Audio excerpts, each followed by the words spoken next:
আপনারা লক্ষ্য করে দেখছেন মনে হয় যে জুলাই যুদ্ধে মেয়েরাই ছিল সবার প্রথম কাতারে, মেয়েরাই নেতৃত্ব দিয়েছে বেশি, মানে মেয়েরা প্রথম কাতারে থেকে যুদ্ধ করেছিল, আর আপনারা ছেলেরা পিছনে আমাদেরকে সাহস জুগিয়েছিলেন।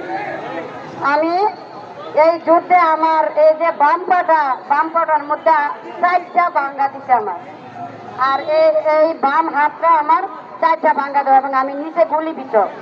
আমি 15 জন ছিলাম এই জেলা হাসপাতালে, নরসিংদী জেলা হাসপাতালে। আমি ডক্টর ইউনূস সাহেবকে একটা কথাই বলতে চাই, আমরা আজ ভোর 4টায় ঘুম থেকে উঠেছি, কারণ আমরা তো জুলাই যুদ্ধটা আমাদের তো কোনো দাম নাই, আমাদের সময়েরও দাম নাই।